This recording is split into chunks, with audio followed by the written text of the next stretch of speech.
right, I call the meeting of the Finance Committee for the Board of Lewes Board of Public Works to order. It's Friday, January 23, 2026 at 10:03. And welcome everybody and Happy New Year. Thanks for stopping by. Roll call. Everyone is here. Myself, Bob Heffernan, Robin Davis, Kimberly Brillier, Trina Brown Hicks, Mike Hogan, Calvin Javar, Baber, Carolyn Jones. And the first item is the review of Finance Committee meeting minutes from August 4. I do have one change. I didn't get any. It should have been on the agenda as a hyperlink. There was a I tried to, maybe it was just my thing. it was just the date was the link. It did. Oh, hit the date and the date would have given me the page. Yes. Oh, well, see, you didn't tell me that. Wait a minute, saved under. The minutes are Maybe just go under Melissa, Melissa, go under website. go under my name. I saw. I read. Oh, you did? Okay. All on. Minutes waiting for approval. Finance. There's Okay, yeah. All right. That's it. Yep. So the change that I have is for right here, the administrative expense division. It should be 45% electric, 26% water, 24% wastewater, and 5% stormwater. Stormwater and wastewater got flopped. Oh, yeah, I see.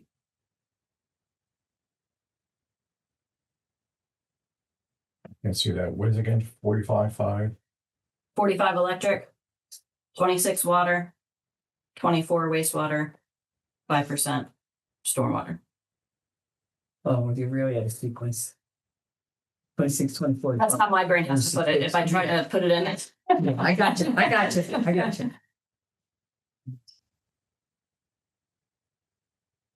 And then paragraph above that, and then the spelling.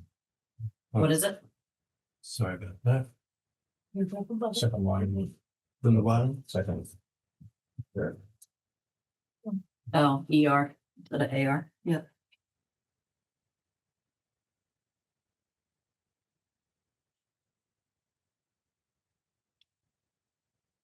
And then it said, Mr. Nichols requests Lewes provide measured allocation fees and a copy of investment policy. Did we forget that? I'm not getting The investment policy. it. The whole thing here. Yep. So the reassess the admin allocations is going to happen in this meeting. And the investment policy should be happening in a very near future meeting. We need to review that investment policy, correct? We need to revise that then. Speak up a little Yeah. louder for me, would you please? Yeah, Because I will. I can't hear you.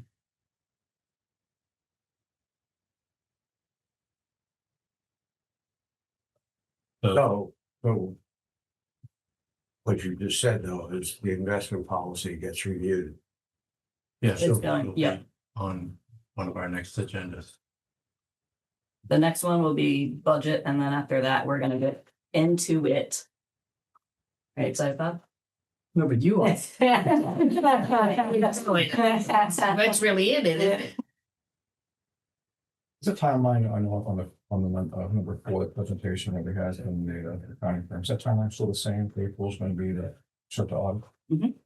Yeah, so our fiscal year ends March 31st. Right. So then it starts about 3 weeks after that. And are we getting more involved in what they do? Or should we be more involved in what they do? Or at least be aware of what they're doing? That's good. As in, You know, last night. like, you want like, Showed up like at the July, right? You had no idea between what was going on when they were here. you want meetings in between. I thought we talked Yeah. about that. Yeah, I think we did. not? Give us a surprise of what's going on. Yeah.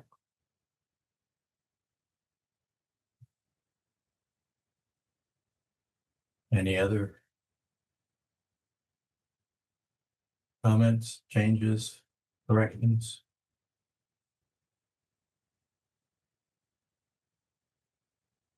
Yeah, I see here, I asked that some grades be added to the financial report. Was that ever done or will be done? Some fees, What page is that on? saying at first, the first page. Bottom of the folder. So the final. I think it's really. Oh, for the presentation, for the paperwork. Yep.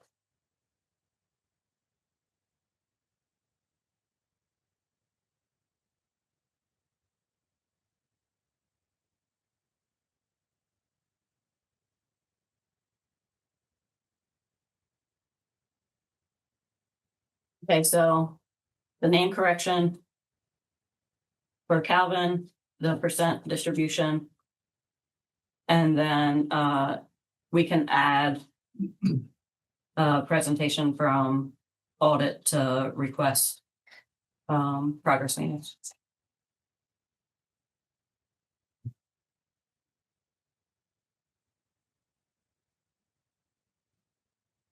Okay, anything else?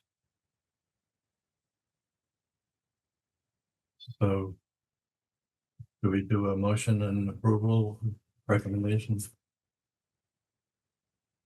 Motion to approve. Second. Any further discussion? All in favor? Aye. Any opposed? Okay. And we do have a quorum. We got to say that at the beginning.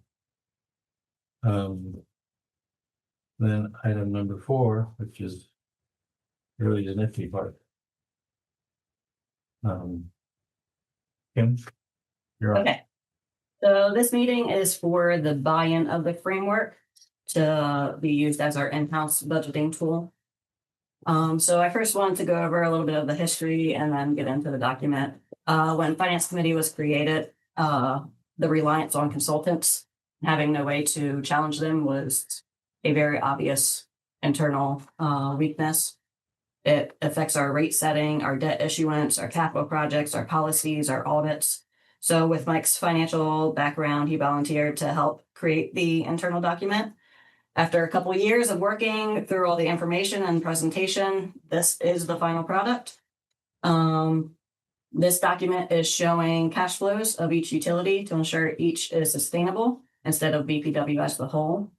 It is color coded to show hard entries in blue. That's the ones that we can change. The no fill are the formulas.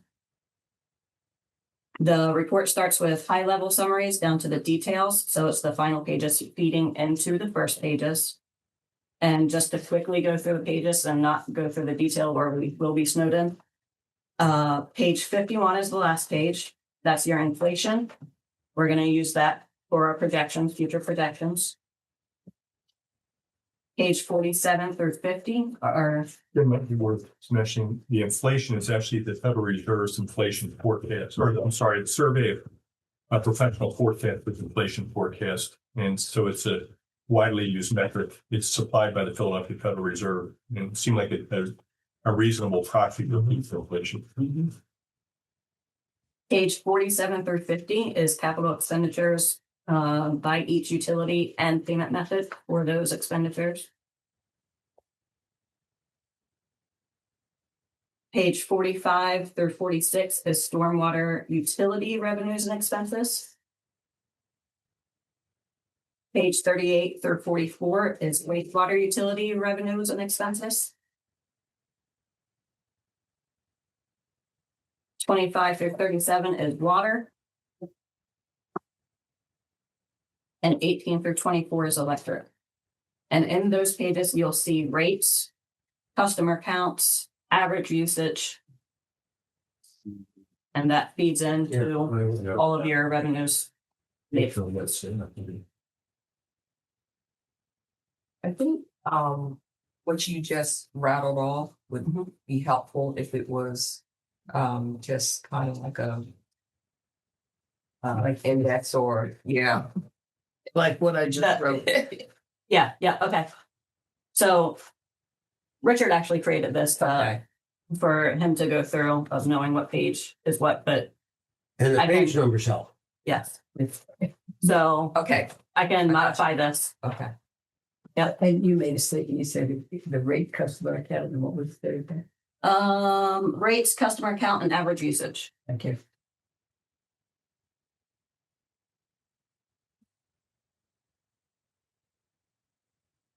And then the next page up is 17. That's the allocated expenses. And that's doing the work there to show the percentages instead of in the back pages of making that messier. Page 16 is the debt that is coming from the capital expenditures. And that includes timing difference of when we pay the expenditures versus when we're actually getting the money back from the state, as well as the principal payments and interest expense on those debt units. That's money there, yeah. Yes. So all the movement for debt. Mhm. Page 14 through 15 is the working capital. These pages are the adjustments needed to show the actual cash flows from the revenues and expenses reported on the back pages. Page 9 through 13 are reserves. This includes your actuals, the policies, the changes, and the gains. And that is split up by operating and capital.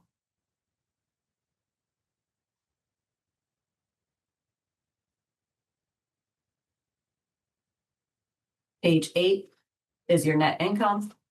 That's revenues and expenses. Page 5 through 7 are the breakdown of each section of the cash flow statement, which is page 4.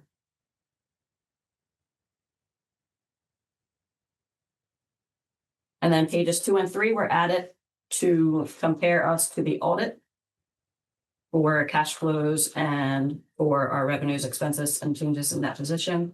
And then page 1 is the definitions. Sure. But what I really want to get into are pages 2 and 3 for the comparisons for audit. Just going forward, to me, it would be helpful when you lay out these numbers here, you have a column that would show the variance with dollar and percentage. They're on there. Yeah. So say the back. Percentage variances. So there's So what columns are we looking at? At the top, These are the dollar differences between the audit and the financial report, and these are the percentage change differences. Yeah, so- Right. so I didn't print that out. It was too large for you to print out. You need to have the big sheet. Yeah. It doesn't Yeah. work Got that right. unless your eyes are better. Oh, it didn't work for me. I didn't see it. That and the fact that the machine on pick this enough. so after the first couple of presentations, the concern of checking for accuracy was expressed. So we did add these audit pages to show how close we were to the actual audits. You say close to the audit, you mean the forecast?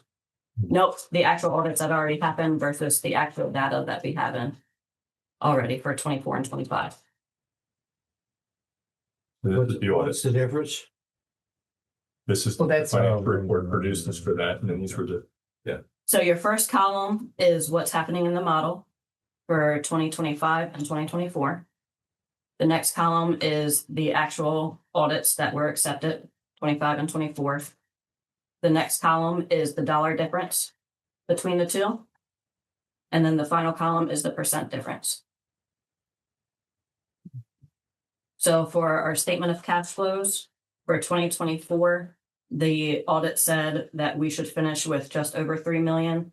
And we finished with less than $100,000 more than that. which row are you on, Kim? The final row, 21. Which is 3.2% off. Mhm. In 2025, it's saying that we should have finished with 3.47. We finished with about 3.55, which is about $81,000 off, about 2.3%. And, Gotcha. Yeah, so here's, I'm running thick here because when you say audit, like, to me, that means something entirely different than maybe what you're talking about here. Explain to me what you're talking about when you say audit. The financial statement audits. This is A. That's done from made Zenith. financial statement. Yeah, I understand. So this is the final. Yeah. Okay. And the financial reporting here is what? The actual information that's coming from this model. It's coming, Okay, so it's coming from the accounting system, the general ledger system? The- Yes, because it is being put in here, but these are formulas from the actual model. So to be a little dense, so there was the audit that we all approved Mhm. for last year, Which was 2025. okay? And then you went and put all this model together, bless you. And all those assumptions rolled up and they would be essentially right on top of what was audited. Yeah. For 2024 and 2025. Yeah, So so you're it's using it basically- as a validation of that we the have. model works. Yes. Now, it could be that you have the rate for something up a little bit and something else down a little bit, but within, It's just making Kentucky a comparison windage. of, it works. Yes. Yes. That's, When you say model, you're talking about the forecast, right? This well, We're not we're talking in, about actuals happening. this is the actuals. these are all at page, whatever You say model, I'm not saying model. is the actuals, So when you go through the model, because we're now in we have 2 years fiscal of year actuals. 26. Right. And then the year that we're working on, the budgeted year, and then the forecast, 10 years forecast. So then we're taking the actuals that are in the model, comparing it to the actuals from the audit to show that we have everything included that we're close to the audit. At an earlier meeting, Calvin, you asked, shouldn't we verify this Right. model? Yeah. And I think what Kim's saying is we are, it is Yeah. verified and by that. it works. Yes. Can I make a comment? Yeah. Just a comment might help a little bit. A model, whether it's a financial model or a model of a pickup truck, Mhm. is a simplification of reality. And you have to make assumptions when you make the model. Mhm. One assumption that we had to make this model operational is that when we have new households that enter the market, so there's 3,000 new households that enter the system, we don't assume that 2 of them came on April 2nd, another one came on April 5th, another one came on May 1st. We don't have that detail. We assume they all started at the very beginning of the year and they ran the whole year. That's a simplification. So the cash flows in the model aren't exactly realistic, but the question you have to ask is it close enough to be able to make decisions? Now, the audit statement actually has every single transaction that's been made. They know which ones came on April 2nd, and April 3rd, and April 4th. But if we try to model that financially, we would have a 6,000 page Excel spreadsheet, and you just couldn't have, there would be nothing. And a staff of hundreds. Absolutely A right. staff of hundreds. That's why you take that model and you compare it. with- So what Kim is saying is we took the audit numbers, Mhm. which are the everyday flow. And we said, if we were to run the basic general ledger through the model, but we would make those assumptions like the households were involved, how far off are we really? And Exactly. are we in a comfort zone here? And all the key metrics are within 1% or 2%. So from a decision-making apparatus, you would say we're pretty close. Yeah. Now, the issue with an audit, accounting is all about history. So an audit is a historical look at the business. The model is really designed for the future. But what we did in the model was we included 2 years of history and we ran historical data through to see how far those assumptions would throw us off reality. Mhm. And Kim is trying to make the case here that we feel pretty good with where we ended up. Yes. But so Understood. these are numbers are from the model, Yes. right? They're not actual, No, because that would be the audit numbers. that's right. Correct. Right. Yes. Yes. So, okay. Terminology is important. But. So these numbers came from the model. Yes. Yeah. So the Yes. financial Column of report, the model. the audits are actual, and for example, the first column, 35 at the bottom, 3549. And the audit was 3468. In the third set of columns, she's got the difference is 81. 2.3%. Yeah. Is that acceptable error? The model's not gonna be a perfect representation, but is it good enough to make decisions? And that's, Exactly. And it's a forecast. If I were a referee, I'd say, yeah, good. Well, John. first you have to go through each line and where, it's just anomalous, large anomalies in one line, I'm gonna skew it and. Yeah. Okay. So you have to understand that. Which Kim has spent quite a bit of time going back and forth, trying to figure out. Some of it's definitely definitional. Yeah. Some of it is you have to be a little careful with percentages because we're $200 off, but it's 100%. So it's, yeah. If you look at these percentages, you couldn't do any better. right, I mean, Come on. When I looked at this audit, I said, this is, So how do we continue to check that this is working, As each audit gets done, it will be a practice. right? And what about the rate study? So I also have that in my note. In addition to the audit checks, we are going to do a cost of service study and a 5-year projection. Good. For further proofing the model and possibly maybe keeping things in-house after that is done.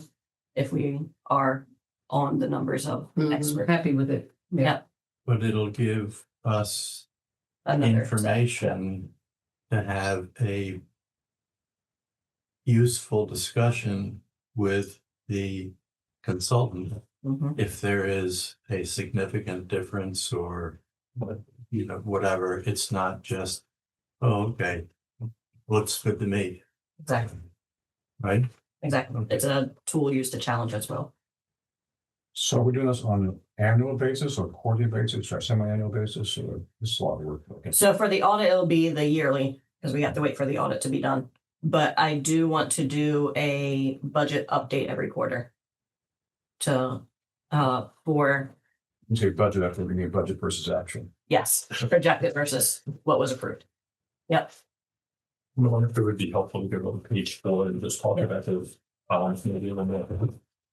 Every page is set up exactly the same, so it's, you can read one, you can, Yep. Well. The pages on that. The end of the year is April, right? March 31st. Oh, March.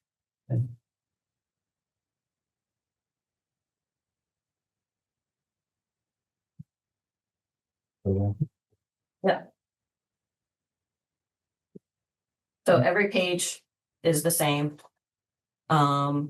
It starts out, I guess maybe we should change that from actuals to historic.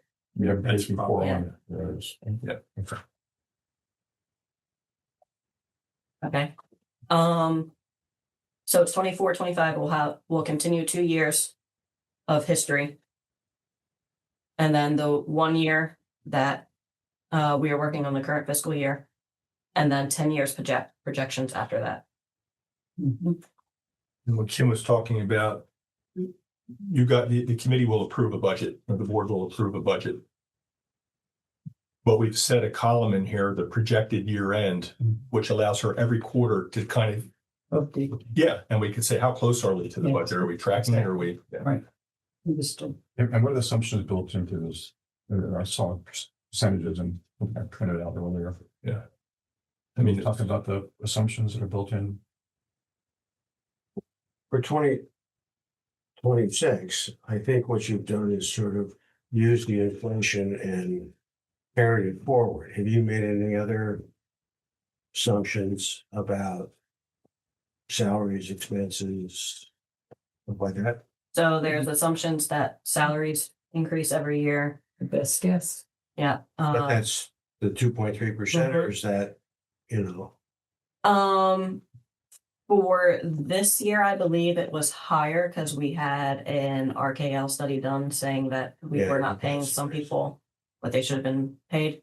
But going forward, it should be going with inflation.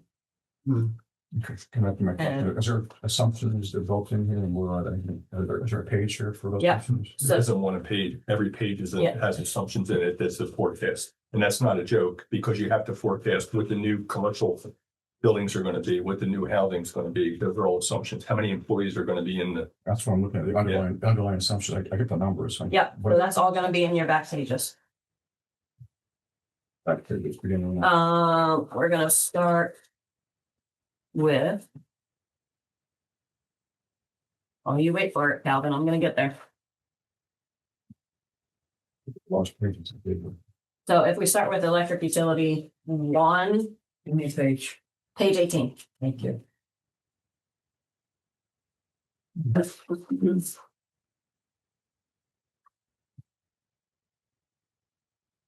and it might help just conceptually for people to kind of, Kim and I did a lot of effort to break this up by utility, so you weren't just getting one number. Mhm. But that means that you need to build, call them submodels, but you need to build a model of the electric utility. You need to build a model of the water utility. You need to, and then you have to add them all up, get the summaries. So Kim is actually going to take you through just the electric utility, which is just one little model that Okay. feeds it. Okay. Okay. So this first page is the revenues. So this is actually using all the information from the rest of the electric utility. So page 19. We start with our beginning meters, our change in meters, and our ending meters. So I'm we're, sorry. Just to clarify, these things are shaded, right? You mentioned earlier the blue is input. Mhm. Okay. Correct. So the change in meters are going to be assumptions that we know that this community is being built, and we're going to assume that it's going to be done this year. And that's where you're going to put it. So all of the change in meters are Assumption. educated guesses from what's being built, the developers.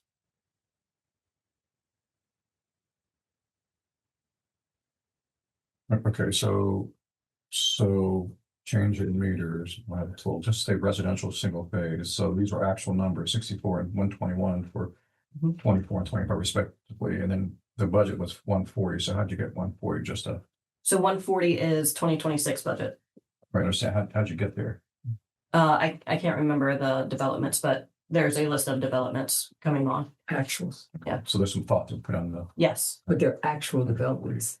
Yeah, they're actual.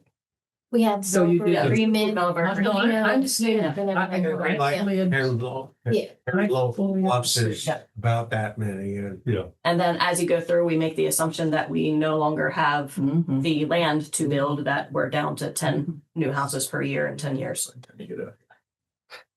Mhm. Now, you have to remember that revenue is not a function of That's just the changes in households, it's a function of all the households that are already in place. So Mhm. if you look up to the top on line, let's say 1, there's already 3,500 homes, and we're talking about adding another 140. So even if you're off, it's not 140, it was 120, It's still you're still, Mhm. you're within the, right. But that's now we're getting into the model world. We also are assuming some of these homes are going to come on in January, some are going to come on in June. The ones that are coming on in June are only going to use 6 months of electricity. The ones that are in January use 12 months. But we don't have that kind of detail, so we Yes. assume they're all 12-month. So that's You have that's to. a model error that we had, yes. Yeah. that's an assumption then. an assumption that you have to make. That's fine. So then as you go on to the next page, and also I want to point out all of these residential single phase, residential 3-phase, they all have different billing classes. So that's why we split them up like that they get billed differently. It's my next page, what number do you want? Page 20. Okay, so make sure. So this is the average usage per resident. Mhm. So this is going through your kilowatt hours of what the reports show of what they used in 2024, and then the change in 2025, and then what we expect in 2026. And as you can see, we expected a small decrease in residential because we did expect 140 homes to come on. Mhm. And that will be throughout the year. That should bring down that percentage slightly. So those are the kind of assumptions that we made. So you take the usage per household, multiply by the number of households, and you get total usage, and then you multiply it by how much do you Which you- charge for a Yeah. unit, and then you get the revenue and, you know. Yep. So is there any assumption of increases in pricing with the water share usage? So page 22, I think it is rate. 22. Over this period? 24, you said? 22. 22. Future. So the top part is changes in rates. And then we're also accounting for a PCA, what the base is for the PCA. Essentially, we're taking that base compared to what we pay for electric, and that should be the PCA is what? price cost adjustment. Thank you. Yep. So are we saying that anything beyond 2 years for projections are pretty much difficult to do? So I stopped at 2027 for rates because those are approved already by resolution. Right. Huh. And then to build out the model, I would put in of what we actually need to be healthy on that summary page. Okay, so that's not done yet Correct. to be healthy. Good job. So electric rates are approved through 27, whenever we did that. How about water, sewer, and the wind? Yep. Same. Through 27? Mhm. Yep. With the same, so. Yep. And I would put one caveat in there for the ready to serve for electric is approved. I am gonna ask for a 0.4 of a penny for industrial increase. That will essentially decrease residential and commercial by 0.2 of a penny. So that will be something that adds, yeah. But any more finite than Yeah. that? So get the term out, you're ready to serve, you get this, you're hooked up, you're ready to go. Even though you don't use it, you're still paying. Yep, that's a fixed Your cost fixed costs on a monthly. for us to basis. run the, But at some point in the near future, we're gonna stop building in the city, right? There's like so many lots available. That could probably happen But sooner that's, than later. that's impact fees, not, Yeah. everybody's gonna have ready to serve fees. Right, Yeah, exactly, yeah, yeah. exactly. But impact fees are gonna die. yes, I hate to say it that way. Yeah. that revenue stream will dwindle down. And Carolyn, going through this, just to build on your questions, really starts to open up a lot of thought. Kim asked for a very, very detailed model because she's a line person. I can't imagine that this committee would ever want to see this kind of detail, but this is the transparency is there. Normally, when you're in a budgeting process, somebody will throw numbers in front of you and you're not really seeing the layers of where all that came from. Oh, I know. But Kim is in that same position when she deals with the rate consultants, because the rate consultants have their own little model. They have their own little electric rate model and their own little water model. And they just supply her with rates or the board rates. But if you don't have a framework like this, you can't challenge them or say, hey, wait a minute, that That's right. doesn't You make just have to sense. Or take what they give you. yeah, so you end up becoming a passive recipient of this. Absolutely. So even if we continue to use rate consultants, Kim now has a tool to sort of, but there may be a comfort level at some point where you say it's time to jettison the rate consultants. That's, you know, that's Right, because different. you was, yes, If you feel like you're, yes. yeah. I get it for this committee for the framework, but I'm one to get in the weeds too. And, you know, if the proverbial bus ever finds its way to your feet there, Mike, then what do we do with, how do we advise Kim? What are you saying, Cal? I think we need to best. Well, Kim has been, I understand it. you know, really involved in this. Well, absolutely. I mean, it's her baby along with you, Yeah. but, you know, I was saying that while the framework is here, I, you know, at least for me anyway, I like to also get into the weeds. I'm not sure how to do that. And maybe just send a model to me and. You're the weeds. I'm not the weeds. Could it be possible maybe to have a one-off meeting with members that want to be, No, really roll their sleeves up? not me. And so you wouldn't be on that meeting? I'm following you Probably. completely as what you're doing, and I don't need the weeds. If he Well- needs the weeds, that's a different ballgame. Separately, it might be worth having a run through with the board to See, redo this for them. Yep. However they do it, executive session or not, but But but they haven't been involved with this in any way. they Right. haven't. Okay. But indirectly. to learn to from trust time to it. time as we were developing. Mhm. A session like this would be helpful. Transparent. Yeah, I agree. I think they need to understand, and be confident in Oh, sure, what's yeah. being presented here and what's going on here. But again, I'm not sure how much they really want to. I mean, Well, they may not want looking to, at but- their perspective, how deep do you think they want to be in this? I mean, let's think they be wanna real here. I think they wanted to say, I think this. wow, you know. I think Maybe it's it's great. me, I'm but- following everything you say. I don't need the weeds out of you, Stan. If you actually look at the way this is set up, it's like an onion. The first 4 pages are simply summary. That's probably a good place for this committee. The next 45 pages are Kim's. Exactly. He's got to, get this model working. The board may not need all 4 summary pages. They might just simply want, something that's not even in here. Well, put yourself in their position. You're not gonna want to, you're only gonna go so far on this. Just make it make sense to me. I'm on the board and you're presenting this to me. Make it make sense to me. Yeah. I don't need your detail. No. I don't think anyone's saying that, but I think, the board has a responsibility too, and they need to understand this at a Oh, high level. I'm At a not high saying that they don't. I Yeah. totally agree with that, but the level of detail is a No, whole no, different ballgame. No. That's what we have. That's what we're here for, Yes, exactly. which is why I want to get into the weeds. I mean, they're approving projects. I mean, I'm sure it's going to be fine. I'd be fine. Volunteer with Kim to go through in detail with you. I also know something like that. Well, Similar to what we did with Okay. the auditors, right? Yeah. Yeah. Well, I'm like black boxes, I want to know what's coming to black box. Your backup, Kim. On page 4, And understanding all of it. Who's your backup? Mike, It's hard to say.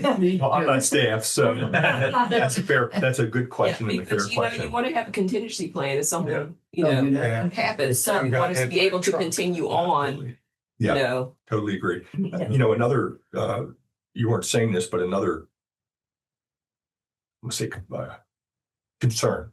That's the word I wanted to use. I was going to say complaint, but a concern is that a model of this size, 50 pages in Excel, I mean, you can make a formula error that could feed itself through. And continue. And we've worked really hard to double check everything, and you have the audit checks and things, but things can slip through. And Excel's a clunky system. I mean, It's an old system. but, a lot of people use Excel in business, and that's, it is what it is, but there's thousands of formulas in here that link all this stuff together. So, you have to be careful. You can't just blindly say, oh, that number looks good. You got to kind of do what, where did it come from? Mm-hmm. But we've tried to lay this out in a way that any single question you ask about detail, somewhere in here, Kim can show you the page where that number, so you at least know where that Since number we came kind of from. doing that. I think I mentioned, I volunteered before and I haven't. My bad, I volunteered. I would love to take the Excel. it should have been file. emailed to you on Monday. You have the Excel file? Yeah. And I would go with you. I'm pretty proficient at Excel. Yeah. Verification. It should have been emailed. Stuff. So I know what I'm doing when it comes to Excel and macros and programming stuff. Yeah. So I'm happy to take a look at this. Trying to do this right now. Well, it'll take some time, but I promise I will get to it and dive deep into the Excel and the formulas and come back with like thinking at some point. on page 4, you partly answered the question. The formulas are summarized. So at the starting point, if there is a question of one or more, they're clearly identified how the number got in there. And Yeah, that's what there we're is the initial mnemonics that define these acronyms, if you will. As well as Kim also has SOPs, I need to make SOPs. right, for all of this. And she's also in process of developing such SOPs so that somebody else, if she gets whisked away by aliens, can come and look at those with visual screenshots of how this works and And what are the steps? And also Richard brought up a good point when he came in of protecting the document, of having some kind of lock code that you have to know how to unlock it to mess with the formulas. And SOPs are only as good if they are maintained and they've been Yep. No. What versions of it. So what you send me will, I will see the formula. I can back into the, I know where the sources of what data will come from. Well, I stayed up late last night to ask Kim questions. And everything I found to ask, I got an answer back before this meeting. It's good. I totally agree with you. The only thing I would say is keeping the assumptions going forward in a base case so that you know what you did is,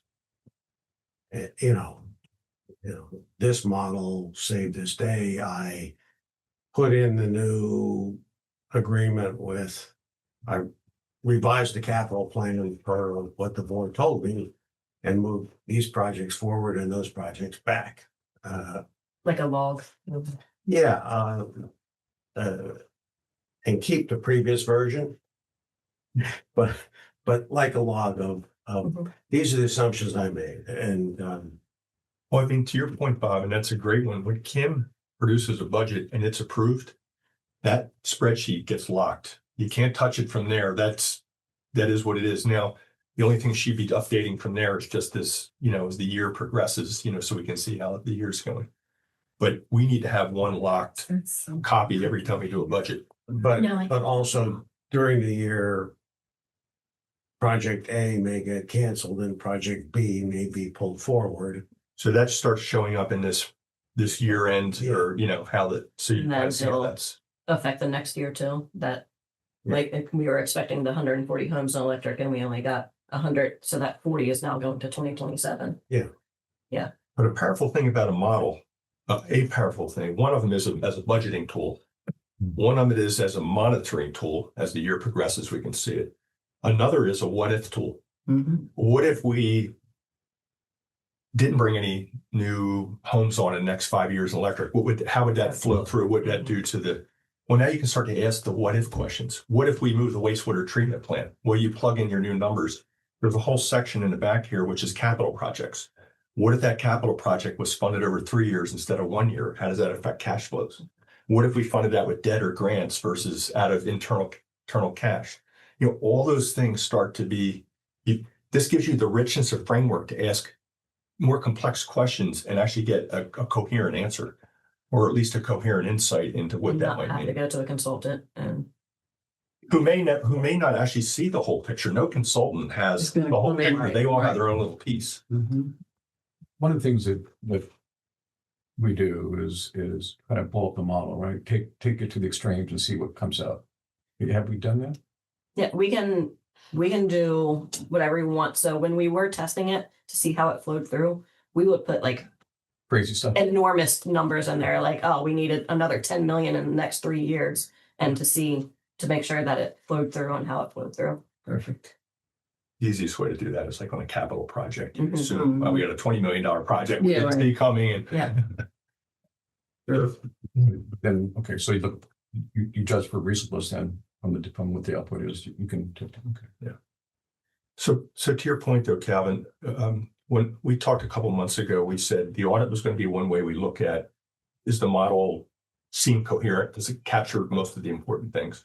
And did our modeling assumptions blow anything up? We think we feel pretty good with that with the audit check. The next check on here was that we show, not only do we show history, but we show budgets. So you can start to look and you got crazy jumps. Was your revenue last year 4 million and this year it's 30 million, for example. So you get some reasonableness there. As Kim said, we put in some very large numbers in capital projects and things, and how did they flow through the model? Does it make sense? And then the last is the rate consultants. They have their own models and they're going to produce their own forecast. And Kim is going to sit here with this and challenge them if there's meaningful differences. And so those are the checks that we have. But there's also a level of transparency here. When Kim supplied you a budget last year, you would have never had this level of transparency. And I would suggest that all of us that have used budgets in the past have probably never had this level of transparency You got that right. because it's a coherent framework to think about it. That's all my notes that I had. That was well said. But a lot of good work here, a lot of solid work, It's so outstanding. appreciate the effort here. It's not, it's, And you we know, in turn need to also do our work and understand more of what's time. We take a couple of minutes and put a little bit of life around maybe a couple of these numbers. Or if you wouldn't mind, you can wait, Sean. If I can take you guys to page 4. So I apologize for repeating a little bit of this from previous meetings, but Things do. finance is an alternative. It's a different way to look at the animal. The animal here is the organization. You know, one way to look at the organization is how many trucks we have, how many transformers we have, how many pumps we have, you know, and so you could say we have 34 pumps, we have 15 trucks, we have, you know, but all those can be monetized. It's not that we have 15 trucks, it's we have $1 million worth of trucks. It's not that we have 30 pumps, it's we got, you know, $1 million worth of pumps. So the process of monetizing all the real side of the business allows you to create a different picture of the same thing. And that's what finance is. That's what this model is. You're looking at the same elephant in a sense, but you're looking at it in numbers and not in how many GMC trucks do we have, how many lifts do we have, and all that. So a couple of interesting things that I start to see when I look at this, and I think it's really important to break this out by utility. If you look at the top, and just, I realize I'm not an accountant.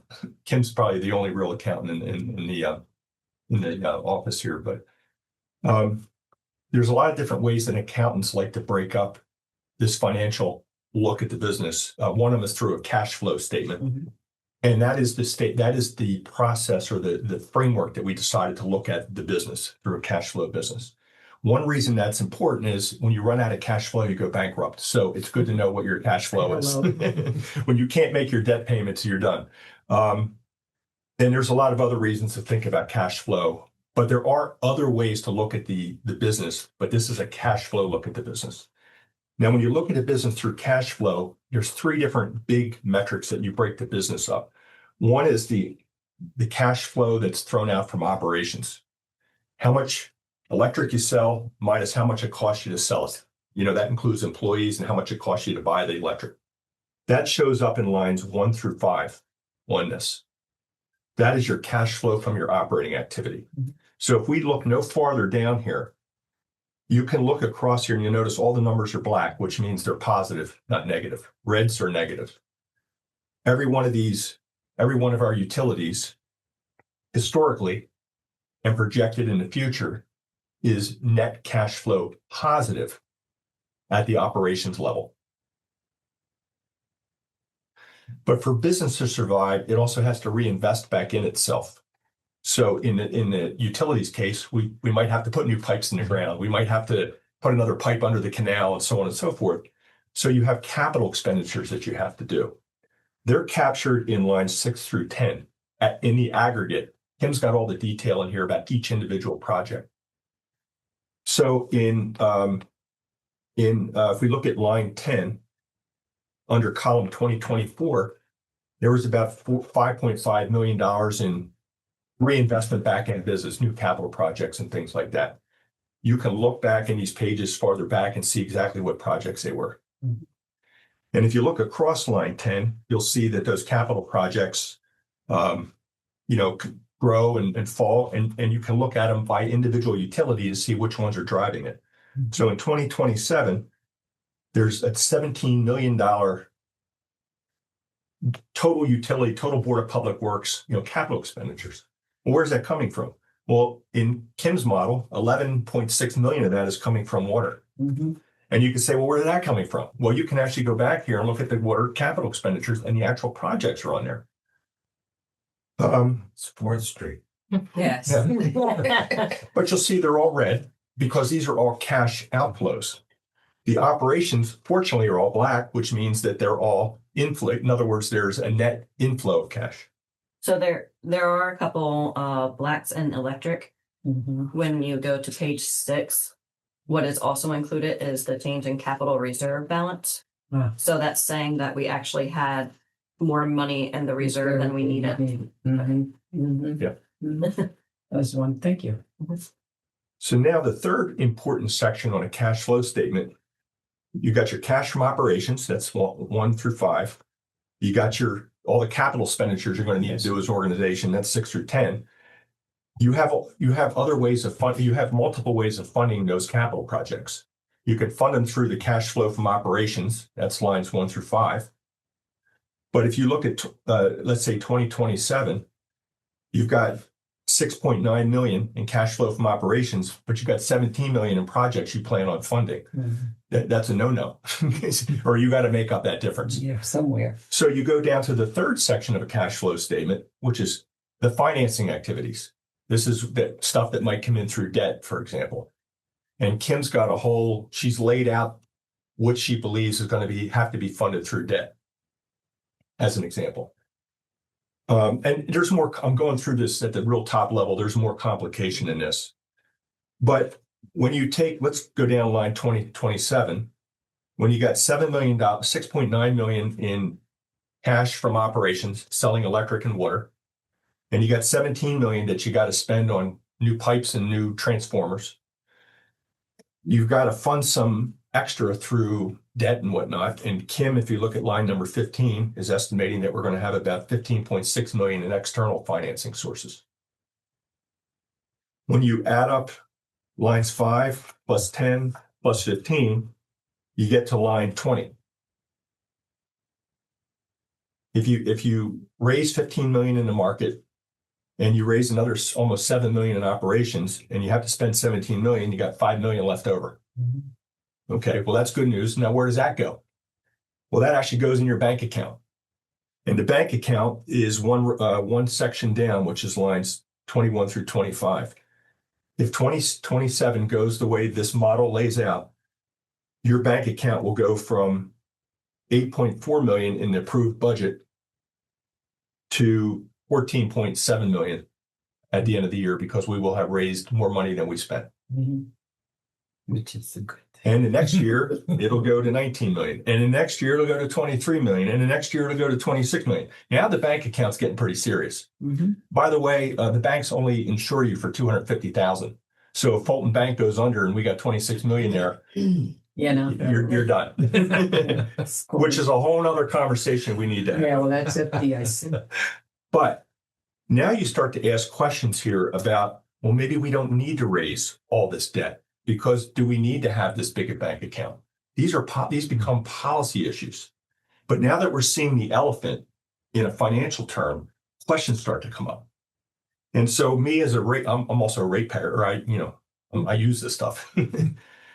I don't know that I want this organization to be sitting on a $37 million bank account. You got that right? So you say, well, how could you adjust this? Well, one way you could adjust it is you could lower your rates. If you lower your rates, lines 1 through 5 all go down. Mhm. But if you still have the same capital expenditures, that means you're going to have to fund those some way. So you may have to go into the markets and raise more and more debt. So another way you might say this is, well, we're going to keep rates where they are, but we don't want to take on all that debt. So we're going to lower our borrowing, which would lower lines 6 through 10. In other words, they would be less, it would lower lines 11 through 15, because they would be less a source of funds.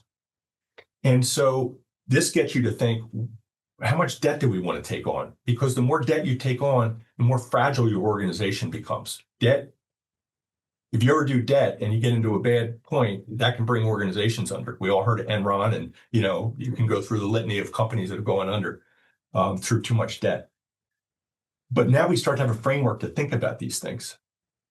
And we also know elsewhere that we have a $40 million project list, Which is embedded in here. which is in there. It's not in there. Oh, it's not in here?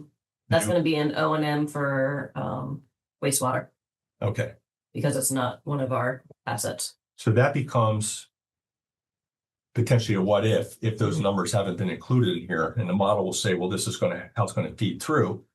Then you have to start asking yourself, well, how are you going to Yeah, fund it? I'm just using that as an example. Yeah. Yeah. But you Yeah, could do, otherwise, what we you start said, you giving could money do away. a second model Before you With give it that away, recognize what you have in front of you.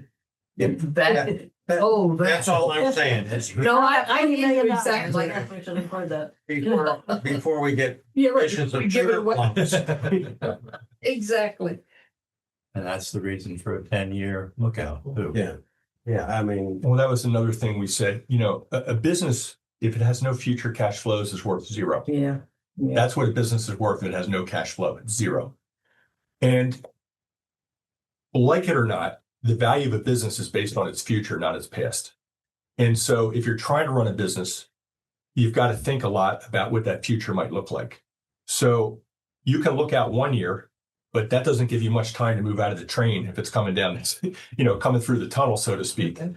And we know that a 10-year look is not accurate. We know these numbers are going to change and evolve over time. But what a 10-year view is forcing you to do is to really think about what that might look like. And if you're only looking a year out, you're not putting that mental thought in. Exactly. We know the future's is imperfect, or at least our view of the future is imperfect. But we've got to force ourselves to keep thinking as far out as we reasonably can. Mhm. But the framework is here, and so I'm gonna adjust the model accordingly. Exactly. For the things that we didn't anticipate, but come up in the plan for those. And so Mhm. so and the framework is there. knowing where we're at, model great. Mhm. Go to the head of the class. Okay, but knowing where we're at, what's in here in terms of like, we've signed an agreement with Sussex That County. will be updated. That would be kind of started to fold into the new budget, and I saw some other stuff in there. Yeah, so that'll bring down our wastewater numbers, our cash flows every year. Yeah, and those kind of things. So when you get the budgeting. Yep. We take this and start putting in And I was, things that we more or less committed to in the past year. But there's a lot more complicated than that, right? Because all the expenses that went wastewater going away, right? And so we have to then. there will be a reduction in chemicals, Like that whole thing. Infomark. Yeah, Yeah, so I don't want to make it sound like it's easy. When you do a what if, it's not you plug one number in. Yeah. No. Kim's got to think deeply about how that's going to. That sounds. Yeah, And you get people to. I said it's bounce kind off of simple, as well. but it's not. It's not simple. Layers. It's layers. But like it or not, this is the business. Mhm. If it was a 1 utility business, not a 4 utility business, this model would be a lot smaller and it'd be a little easier to think about. When you see Goldman Sachs or 3M or Procter and Gamble doing these things, they're not. They got groups of finance people that are on each individual line item. Yes. Product line, and then they aggregate them all up to the CFO office. It's these things get really ugly. But that's what the business is. Yeah. Well, we talked about this before, Kim, is knee deep in this stuff, knows this stuff. I hate to have all this work go away because something happens, you get the offer of a lifetime, or, you get the proverbial lottery ticket, you're gone. Does the model then die? The idea is that it does not die, that I am going to create like a note sheet of why I'm doing these things. And like even like the increase in houses of this is what I'm projecting is going to happen that year. So that information is available to somebody else. Like a contingency. Yes. I think Yeah. somebody else I think could so. walk in who would, a knowledgeable person, and sit down and start. They wouldn't be as good as Kim, but they could work through it, and in time,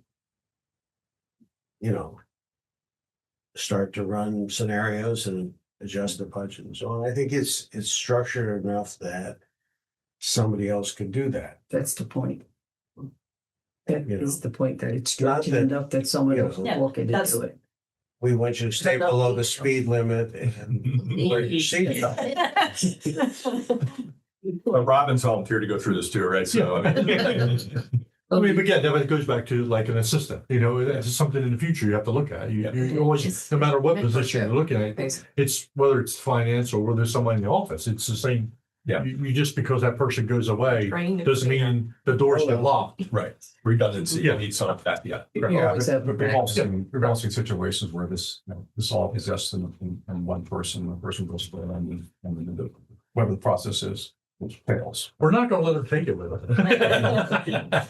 us. Well, Kim, I don't want to speak for you, but before this, there wasn't a simple model. If Kim walked out the door, You're someone would be on the start, and Kim had to face it when she got here. I'm sure you had to figure out how you're going to unwind the budget, Yeah. onion. So when I got here in 2021, I want to say maybe a month in, I had a rate consultant meeting and they were talking about what rates needed to be. And I had absolutely no idea of anything.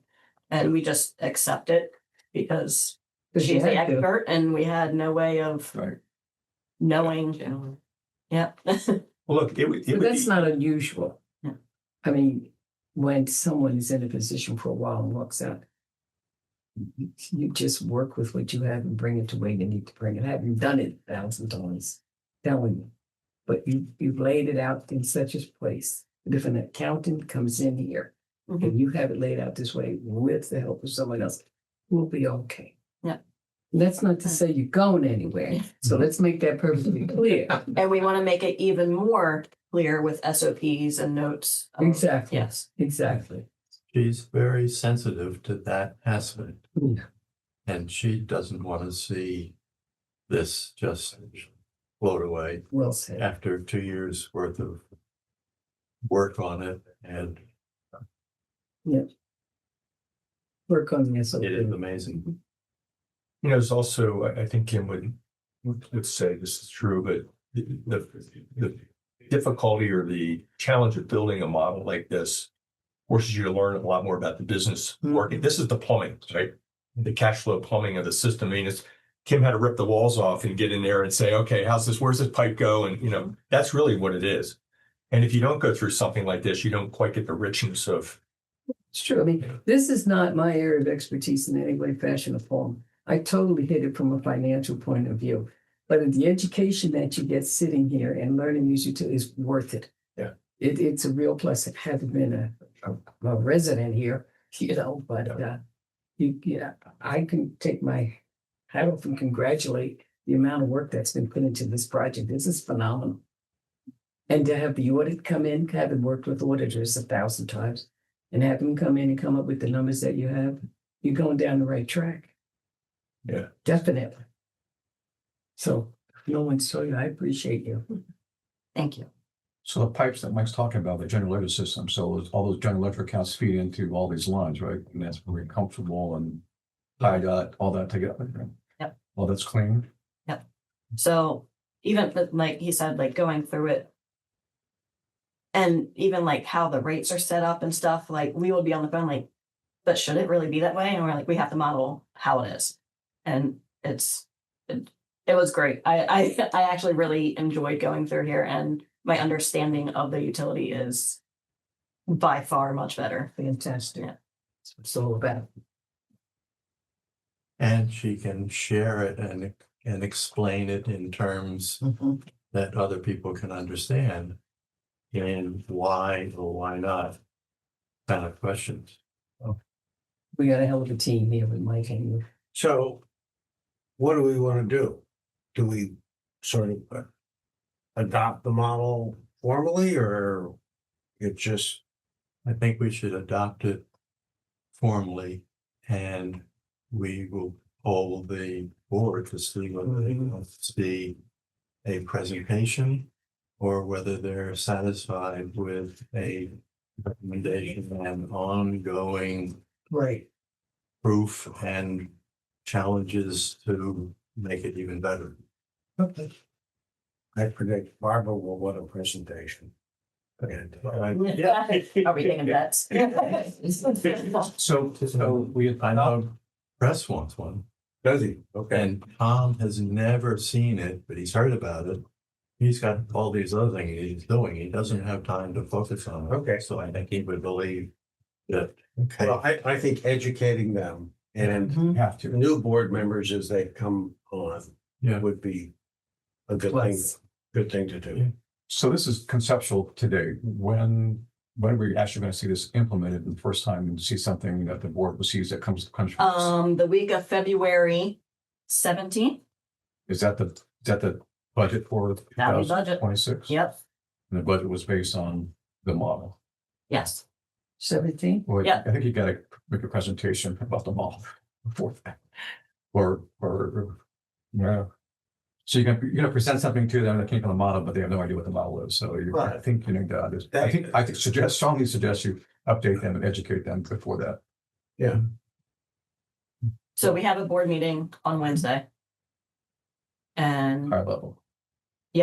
so that would be, I don't know if you're gonna do a treasurer's report. It would have to go in your report Yeah. because there is not a line item for this. So Yeah. you would have to bring it up and say, hey, this is where the finance committee is. We have reviewed this and it is our recommendation that either we go ahead and adopt it for this budget, this upcoming budget. We can present to you if you would like more detail at the next board meeting, but that would happen. Go like that. That's better. Yeah, they need a high level. Okay, let's. Right, yeah. And if they don't necessarily want a formal presentation, then maybe they could come one-on-one or two at a time with Kim. Yeah, but see, they're gonna approve something that's coming from the model. I mean, if I was a board member, I would not be comfortable at all doing But that. they approve it every year coming from models. They were just simpler, less transparent. Correct. But every year was a model that produced the budget. Right, this is a new model. Yeah, but I mean, They're you're less saying, In the past. well, What? Way less. Way less detail. Correct. this much, how much of that is rate and how much of that is demand? Yeah. And okay, it's 4%, that sounds reasonable. And I think too, that's what This some will of be the a- board has put this on the finance committee. Yeah. They were the kind of. Why, looking- yeah. Yeah. That's The what you finance- have it Yeah. for. Yep. My guess is a board, because, you know, I'm in that position in other organizations. The staff puts a budget out. Right. You want to ask, well, what are the key drivers of that budget? Well, we got 4 big projects going and this is them and everything else is sort of run of the mill. And that's kind of what we want to talk about. Absolutely. But the finance committee at least understands that there's a structure to take that information, those assumptions, those, you know, inputs and actually try to put it together in a coherent framework. Well, that's why the board has a finance committee. Yeah. I just think they know at a high level what's going on. So. Oh, they will, but the presentation doesn't have to be in that kind of detail. Exactly what you said is No. exactly how you usually do it. I think this will be a better budget than last year's. Oh, yeah. What depends after, when you're back tested. I know. All right, I'm good.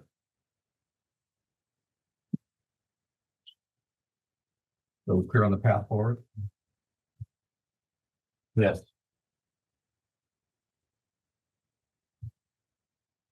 Right.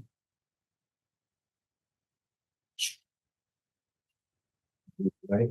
No, I think your next thing was the discussion for future agenda topics. No. Do we make any kind of motion? Don't you have to make a motion related to this? To make a recommendation to the board. Yes. I'm all for it. I just. Okay. Yeah. Okay, yeah, hello, guys. I think we have to make a motion that this be recommended to the board. What do you think? Carolyn would like to make a motion. Yeah, that's gonna be how it works. I like to make a motion that we recommend this to the board. second. Thank you. Any further discussion? All in favor? Aye. Thank you. Mhm. That's true. I think it's good.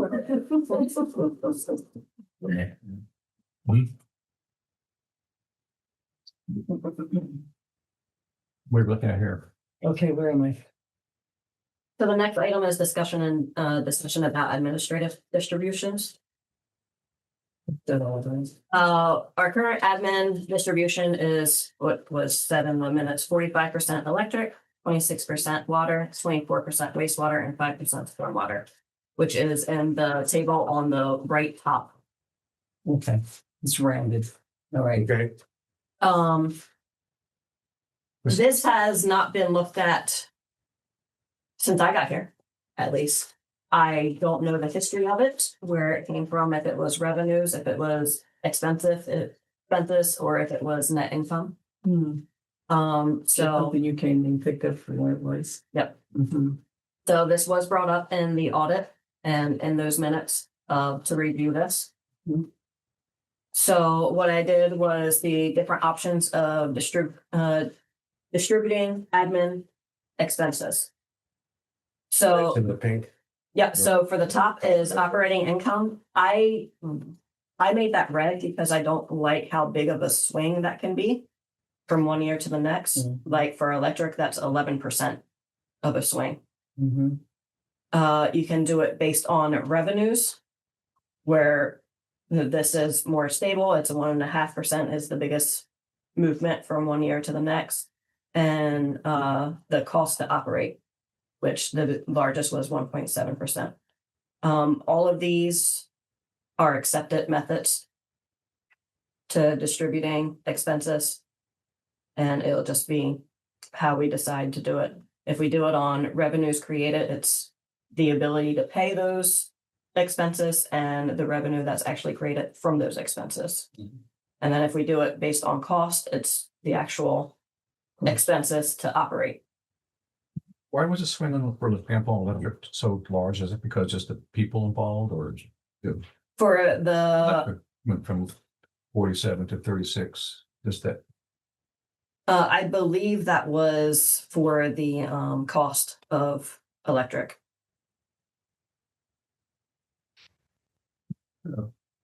Because that's part of that was when they shut down the coal plant. Yeah. And this might be an interesting opportunity to show the allocation page in the model where this stuff actually, yeah. why it's important Okay, on page 17. okay. Are we, the 17 used this model? Just look, you'll see.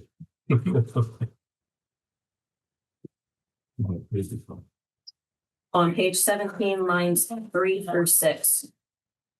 Good. We have the allocation. Maybe even line 2, which is well, how big is the allocation expense to start with? Well, that's on line 2. There's $1.7 million in 2024 of administrative expenses that need to be allocated across the 4 utilities. Yeah. So through that is lines 3 through 6 of how it's actually. Yep. That these are how it actually went through the system. Okay. So Oh, I see, it's okay. actually a little bit different than what the percentage is. Not too much. Yes, I see 45, Not too much 26, more. and 24, and 5, something different here. Yeah. Yeah. Not a whole lot. So then 26 is set up of how it's put into our accounting system. And then that runs through all the rest of the 10 years. I mean, it's not material, I'm just curious, why are they so different? Because I thought those inputs, you would just put in 5%. Why is it 3.8, for example? I am not positive. I would have to go through each admin charge to see why it did that. Oh, is this an output or an input? 3.8. That is the actual, what actually happened in the GL. This was the full admin and this was charged to stormwater and it was just under 4%. That's a real number. Yeah, those are real numbers. Okay. Okay, but Yeah, okay. And the allocation was 5%. So this is actual, these are actual numbers. And then lines 7 through 10 actually are the dollar implications of that. Electric utilities charge 785,000 or whatever that number is. So are if these are actual for the allocation, then you're suggesting we change this to something else based on revenue, but how does that transfer into, I'm not getting this thing. I'm not following, because you're saying these are actual, then what happens if you change it to revenue and percentage for revenue? Then what does that do for this model here? Are So you it actually gonna go would in change, 1.8%? it would change the distribution of the admin expense. Right, but are you gonna go in, for example, and put in, whatever you're suggesting here for? yeah, 58, 19, 21, and 2, I would change lines 3 through 6.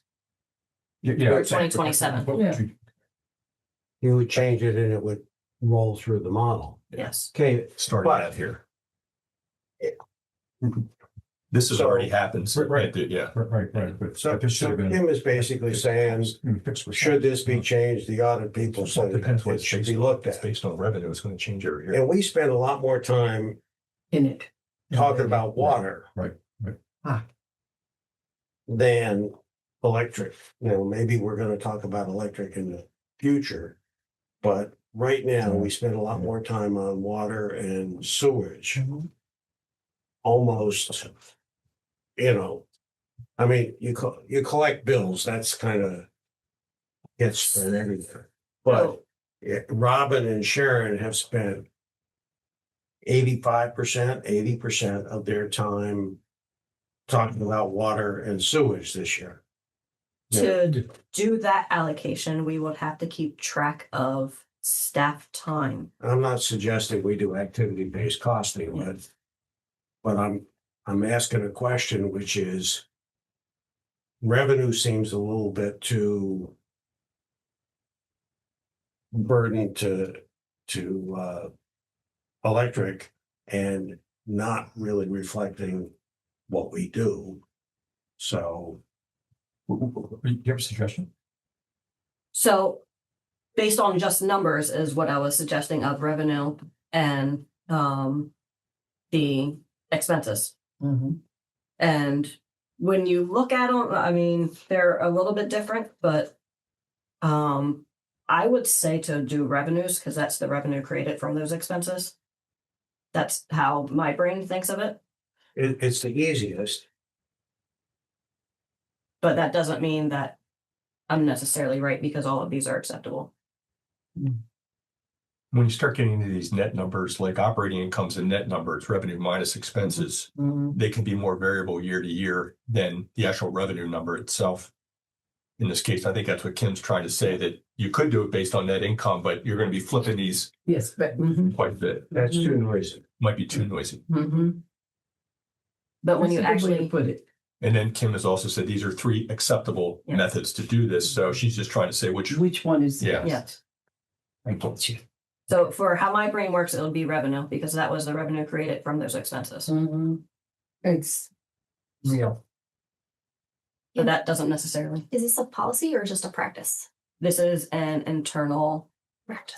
practice. Yeah. Okay. Procedure. So you're talking about the expenses, you're talking about salaries, the fixed cost of building, electricity around the place, all that stuff, cars. Yeah, nothing that specifically goes to that utility. gets Right. This is just overhead kind Yeah. of stuff. Yeah, Yeah. Kim's finance. Yeah. You know what? I got it. So in your opinion, a revenue creation. So. That's my what's the driver? opinion, yes. Okay. Understand that. Is Sharon? What did the auditors think? Why did they? It actually wasn't brought up specifically by the auditors. It was a question why we were doing the review for the audit of what the actual distribution is. And when I said it and that we haven't reviewed it, it was brought up that we should look at this. So these They didn't have recommendations. these methods are ours. No, I didn't ask them. This is out of our system. Kim's saying it's time to relook at this. Okay, no, I got that, but the auditor aspect of it is the numbers don't flow with yours. No, they absolutely, everything matches for the audit Okay. for what we're doing. It was brought up as we were going over the audit of what the actual distribution was, and it was brought up that they haven't been reviewed for years. And your feeling is more towards the revenue created as opposed to, yes. Yes. I mean, does that make sense? Is all the expenses built into the revenue stream for electricity, for example? No, it's not a net number. That'd be the net income at the top. Yeah, I'm just trying to figure out, again, if we use revenue. Yeah, as the basis for allocating the expenses, just trying to figure out. I'm just not getting a feel for that. Electricity, right? I mean, how much, that's a big number, that's a big allocation number, right? Does it truly represent the expenses? So if we allocate 60% of the overhead to electricity, does that truly represent the expenses actually incurred? The trucks, the salary, the building? Probably not. Well, she has that on the next third section down, Well, that's which is the the actual expenses instead of doing it on revenues. I would, a formula is a good thing here because you out of $20 million, you got 1.7 million. And it doesn't make too much sense to be pushing, 5% this way and 7% that way. So a formula is a good thing for Kim, Robin, and all of us really. It's pretty close. So I'm not opposed to revenue, but I would suggest, as I did a minute ago, that our capital expenditures are, and the time that Sharon, Robin, et cetera, spend is directed in another direction to the other. So if you wanted to, you could say revenue is half of it and the amount of capital expenditures over, some other formula, capital expenditures percentage is another component, and it's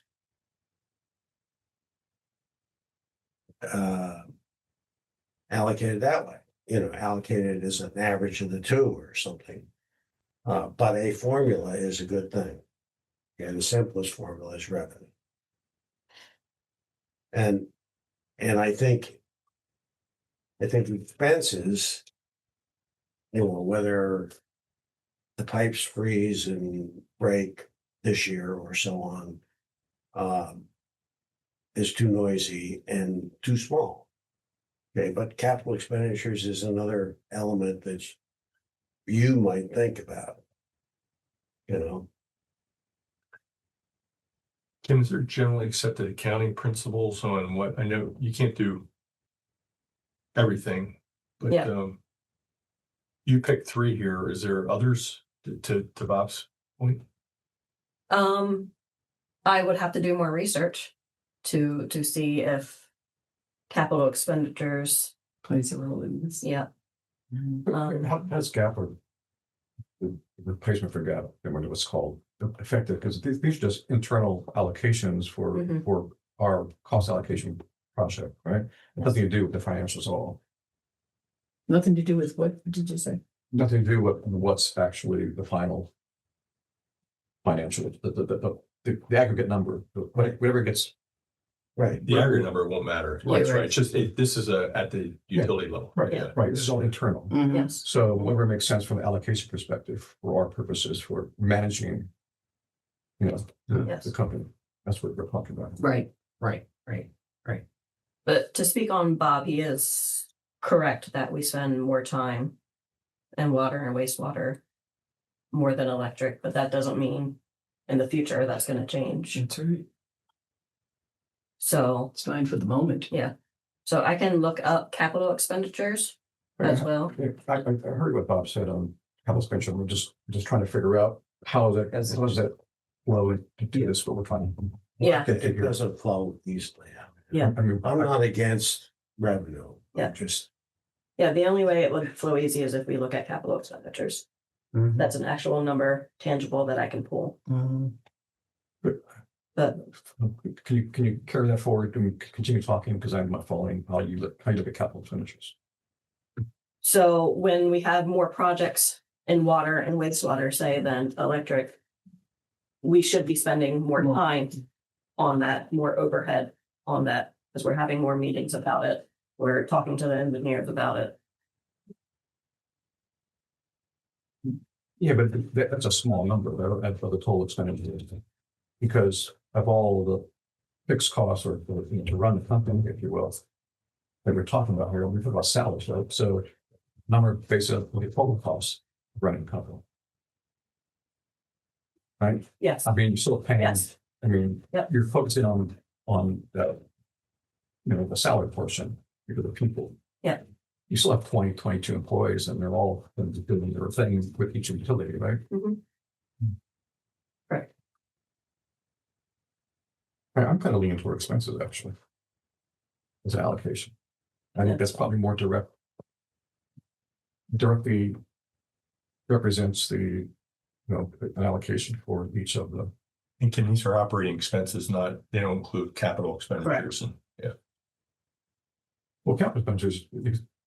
they're lumpy and they. That's- Yeah. And the one thing is, you talked about depreciation the other day, what's going to be built I into don't the think expenses, potential. because the pipes break and we spend $60,000 at that and $40,000 at here. And we decided to do coupons on DuPont, and that's expenses. That's sure. Yeah, but the expense manifests itself in depreciation, not actual. But the big money in here is we got $20 million in revenue, and we're gonna spend $12 million this year. But I'm gonna expense $12 million, it's gonna be. This is cash flow, so Yeah. they actually are, they're not. Cash flow, but not from. But I don't think that, I don't know how you justify taking the 12 million, and allocating 12 million for 1 year expenses. Or that doesn't make sense to me. Okay. Well, Bob's using that as a marker to say, well, if you got a big capital expenditure a given year, it's probably going to be taking a lot of staff time to do that. Right, but I'm saying staff time, That's exactly what I'm trying. That you- Just trying to. but the staff time is a small number of the total expenses though. Well, it's a big number of the actual administrative expenses. That's, we're only trying to allocate administrative expenses, not all expenses. Well, I guess administrative expenses to me means running the company, right? Depreciation. No. No, That's no. Robin's time share. It's salary. So that's salary only? No, but it's salary. the building, you got to pay, you know. Right, I misspoke, not depreciation. Combination of things. All the fixed costs to run the company, right? Okay, so it's gonna be rent, it's gonna be Right. us that don't belong to a, Electricity, everything. That is Yes. specific Yeah. to a utility. yes, Like, for example, there's 4 electric workers, you know, they're specific to Right. just that, but Kim's not an electric, you know, she's. Right. So ultimately, the expert, your deal was to base it on revenue. yes, As imperfect as it is. yes. Yeah. And I gave all of these methods because they're all acceptable, Mhm. that you can do either of this, and just because my brain says this makes the most sense, that doesn't mean the consensus of the committee agrees. How are you figuring your revenue? That's true. However, since you're in it, we do. Expertise. Your expertise to when we make decisions. Yeah. You should also feel good that the difference between the expense method and the revenue method doesn't really make much of a material difference. That's right. Percentage wise, and they're both a little more stable than the income method. True. Yeah, I agree. I think these percent, No, when you're talking just a couple of 100 basis points here and there. And then the follow-up question of, are we reviewing it every year? Every 3 years, every 5 years? And do we create a policy around it? Yes, Policy statement that says this is how we allocate expenses and we will review it every 3 years. or Yes, so. Exactly. We have to have these policies. Because right now there is no. It can change every year as revenues change or as expenses change, but it would be changed in a formulaic way that we've all agreed on. Right. I'm very much for a formula. I just like the expense method. I think it's more attributable to the, the actual activities that are in each of the for each of the utilities. To kind of direct costs, right? We're trying to allocate expenses, right? Someone want to put a motion? Yes.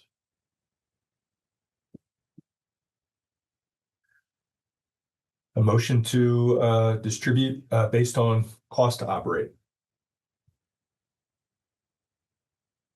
Anybody second?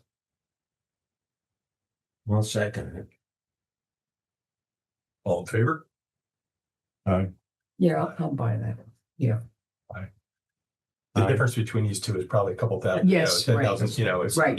in the scheme of this model. Yeah.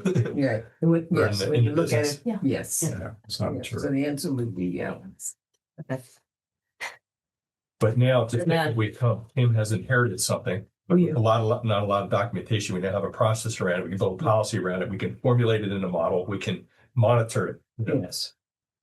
okay, Next row. so this is gonna be set up for 2027, and then this will be a future Yes, establish a No, policy. to do a policy, Yes. future agenda. Yes, Yep. yes.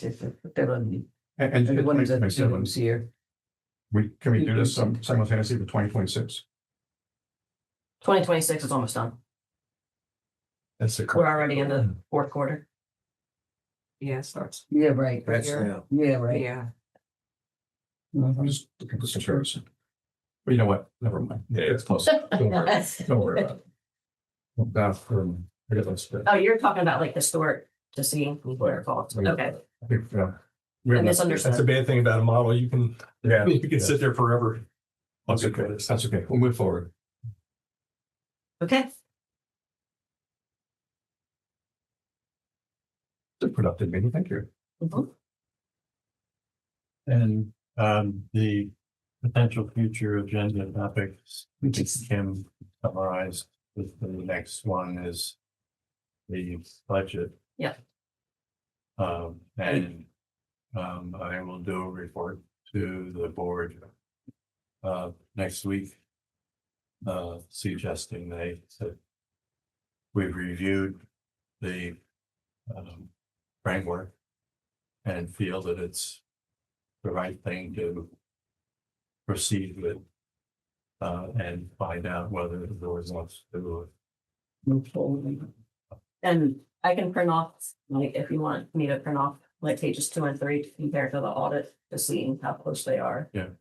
Well, I'm assuming, and correct me if I'm wrong, when you do your presentation to the board, you're gonna make it as, I hate to use the word simple, Simplistic as possible.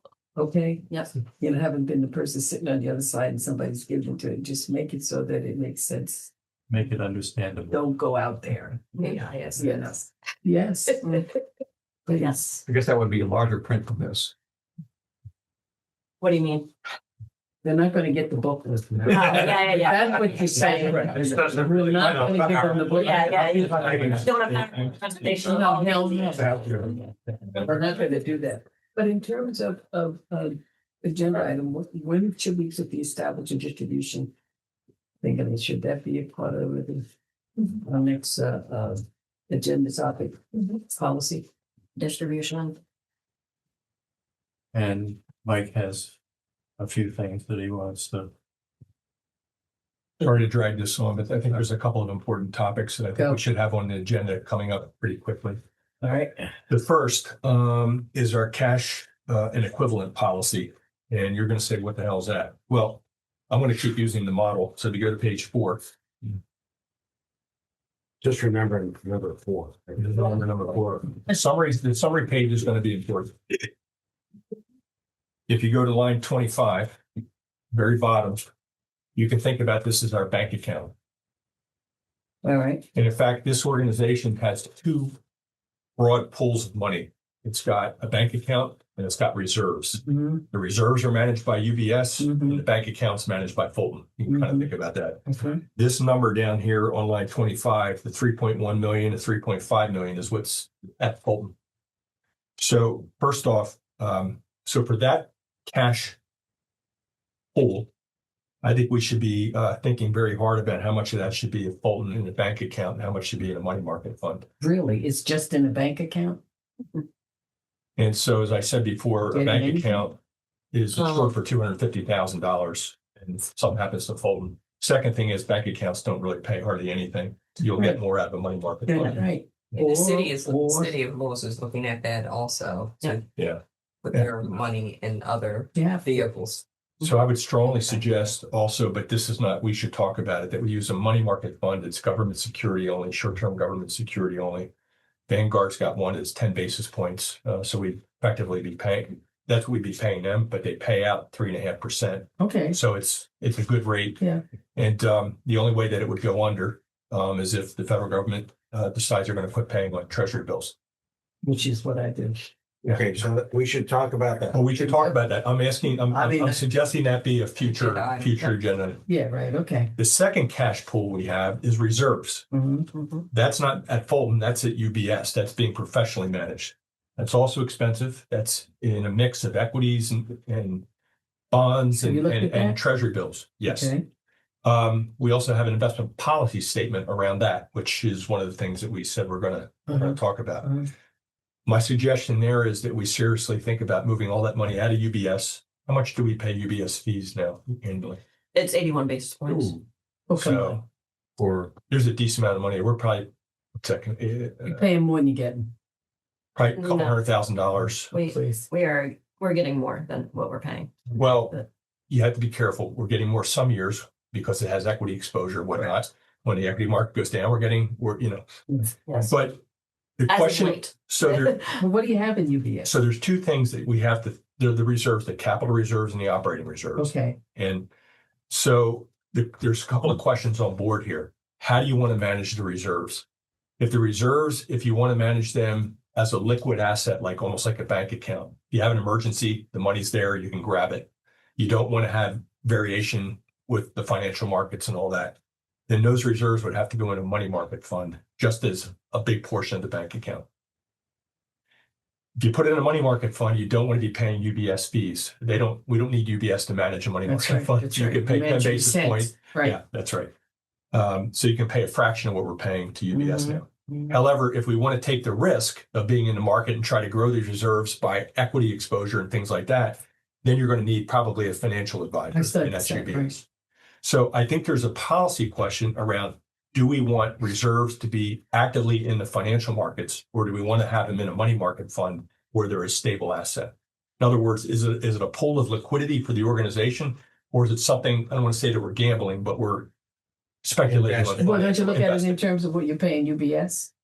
Well, you can, but that's the first thing you have to do is figure out, how do you want to manage them? If you say, I want to have market exposure, then you have to worry about, well, is UBS the right manager, or is BlackRock the right manager, or is Okay. Vanguard the right Okay. manager? Right. That's a second question. The first question is, are these a liquid pool of assets that should be just invested in a money market fund, which is highly liquid and doesn't have any variability in its value? Mhm. Or do you want to start to take risks in this, in which case we have to start evaluating money managers? Okay. My suggestion is, in reserves, that should be a liquid asset, and that should be in money markets. Mhm. If this was an endowment, like at the Children's Beach House, I'm on the finance committee for the Children's Beach House. We have an endowment there. It's large, but that is to be made run in perpetuity, and we're trying to live off Yeah. the returns made. Mhm. So in that case, So that's solid. 60% exposed to the equity markets globally. It's a whole different concept of the way you're running that money, but it's not a liquid reserve. It's a long-term funding resource. These are reserves, like if a pipe breaks going underneath the canal, we need to fix it. You want to grab some money up to do that. Mhm. Or in a capital reserve perspective, we're trying to Yeah. pull up money for a capital expenditure. Money temporarily held until we have to spend it. But if you're reserving money for capital expenditure, and it just so happens it's in the equity market and it's a bad equity year like 2008, all of a sudden your capital project isn't going forward anymore. So You've got to give it more security. the policy question is, how do we want to invest the reserves? If they're a liquid reserve that we want to have available for, and very clear about what that value is, got to go in a money market fund. If we want to take risk more like an endowment would, or a foundation, then you got to hire an advisor. UBS is one of many advisors that are out there. So we got two questions on reserves. So that was the first one, was cash and equivalent. How much money are we going to keep in a bank account, and what are we going to do with this millions of dollars that's not going to be in the bank account? We're going to move it into a money market fund. Well, the money in the bank account is to be readily available in the event that something happens. Well, but by its nature, a bank account is instantly Yeah, right. available. You can write a check off it today. Good.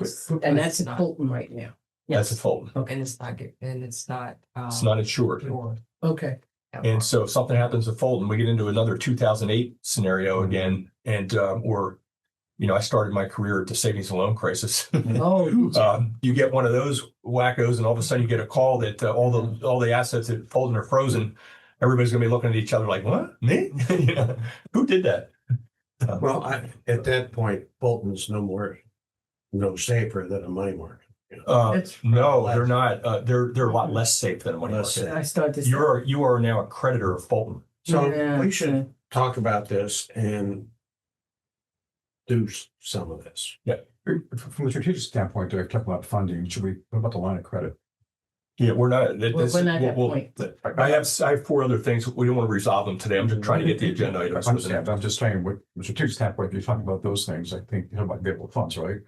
If They're needed. two different concepts. So a line of credit is a debt instrument. In other words, you're taking on debt and it's there, you need it quickly, but you got to pay it back. Yes. The reserves are stuff you're pulling up in the future and. I totally understand, but So we do have a line of credit. to the extent that we For $3 need million. money We're and we're concerned about pulling it out for whatever reason. Yeah.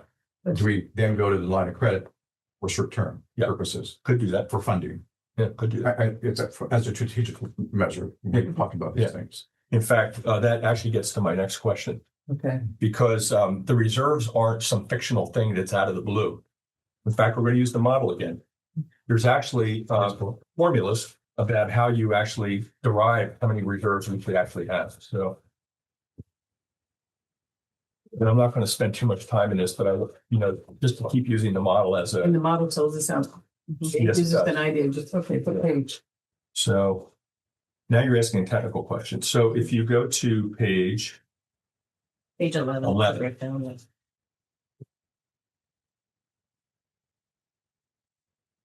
So, first off, I'm going to be very clear. We have two different pools of reserves.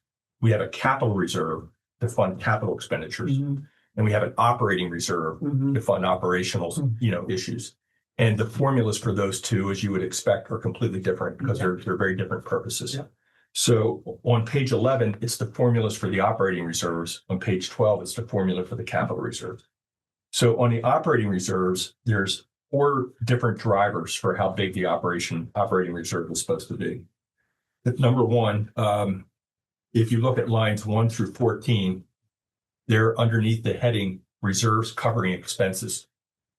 So there is a policy that says you need to have reserves that are some percentage, in this case, 25%, which is on lines 6 through 9 of your expenses. Mhm. Okay, that's part of the formula for reserves. Mhm. You go down to the reserves covering historical asset base, lines 15 through 28. There's also part of the formula that says the bigger your historical asset base, the bigger your operating reserves have to be. And so Kim has in here in lines 15 through 19, put our historical asset base numbers in. And right now the formula says on lines 20 to 23, that you have to reserve for 2% of whatever that historical asset base is. Okay, so that's another number. The third component of the reserves is reserves covering insurance deductibles. So each one of that's on lines 29 through 33, each one of the utilities has to have its share of the insurance deductible. And there's the actual dollars. And then lines 34, which is the fourth component, is reserves for self-insurance. The policy has said we need to have $1 million in self-insurance. So in other words, if something happens very quick, we just have to have $1 million in cash we can grab. Well, there's a proportion of how that is distributed across the different utilities, and that's on lines 34 through 38. Mhm. So I'm only going through this because we're kind of illustrating a little bit of the model, but I think we should be rethinking, or we should take our time to think, is this the right policy mix, the right formula, the right percentages, because that will have a lot of effect on reserve. I also think we should be doing that with capital reserves. I'm not going to go through it, but that's laid out on the next page. So we got to talk about the reserve policy. Are these liquid reserves that should be in money markets or in the financial markets? But the second piece of that is, what should these reserves even be? How much should we have? What's that formula look like? Right. Both of those elements are in the financial model. There's a whole section here on the reserve size and the return that's earned on the reserves. We can have discussion about this. I'm not reading. Understand. These are all big topics, but I want to just get these out. The fourth thing that needs to be on, I think, is how do we determine which projects are to be debt funded, grant funded, or internally funded? And so, Kim, if I can take everybody to the first, we'll just go to the electric utility capital project. So if you all can go to page 47.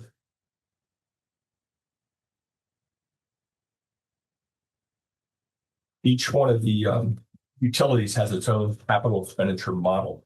And then the electric utilities model is on page 47.